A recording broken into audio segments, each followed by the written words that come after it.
everyone! Welcome back! So ngayong araw na to ay pag-usapan naman natin yung ating payment due date ng credit card. So, okay lang ba na magbayad tayo sa mismong araw ng due date ng ating credit card? So, alam naman natin guys na ang payment due date, yan yung last day na pwede tayo magbayad ng ating credit card na hindi tayo na-charge ng late payment fee. Okay? So, pwede naman talaga guys magbayad kasi kino-consider naman ng bangko yung payment date.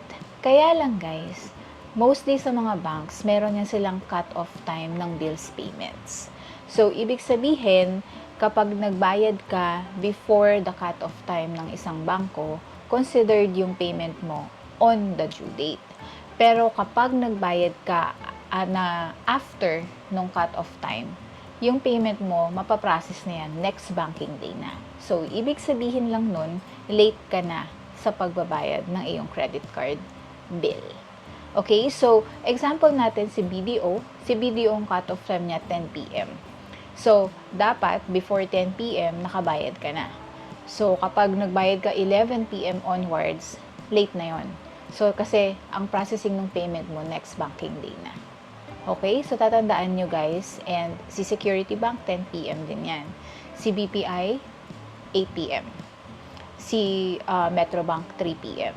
So, iba-iba kasi sila ng cut-off time ng bills payments guys. Kaya importante na aware kayo dyan para maiwasan nyo na malate kayo sa pagbabayad ng credit card bill.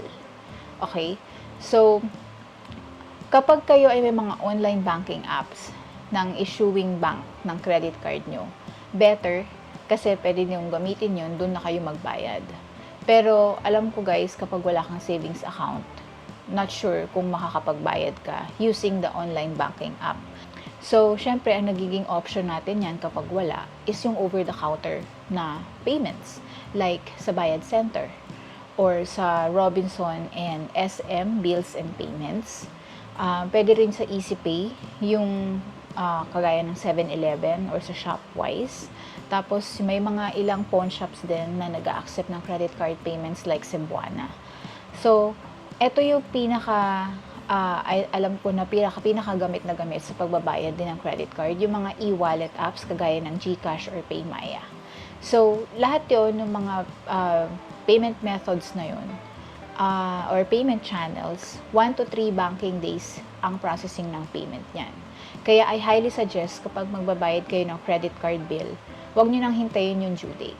At least 3 days bago yung due date, dapat magbayad na kayo. Kung kaya naman magbayad na. Para maiwasan na malilate yung payment nyo. Kasi alam nyo guys, ang late payment fee, nagre-range yan from 300 up to 1,000. Depende sa bangko. Sayang din naman guys, di ba? Kung ma-charge kayo. And at the same time, ma-hurt din yung credit score nyo yan. Kasi kitang-kita sa payment history nyo yan guys kapag lagi kayo may late payment fee. And hindi siya maganda sa record. At alam nyo naman na ang payment history, yan isa sa mga importante na factor na tinitingnan ng mga lenders or financial institutions like banks every time they approve loans, they approve credit cards, kasi diyan makikita yung credibility natin sa pagbabayad ng utang. Ang late payment fee, charge yan kapag walang na-receive na payment on or before our due date. And meron pang isa, ma-charge ka rin ng late payment fee kapag nagbayad ka ng mas mababa sa minimum amount due mo.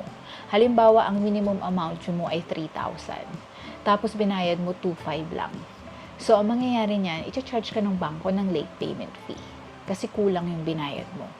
So, kaya importante talaga na dapat aware kayo dyan para maiwasan nyo yung mga unnecessary fees na yan. Okay? Kasi, syempre, wala kang choice, babayaran mo din yan. 'Di ba? Yun lang guys, yung gusto kong i-share sa video na to. Para awareness din sa atin lahat na may credit card, na importante talaga ang pagbabayad ng on time.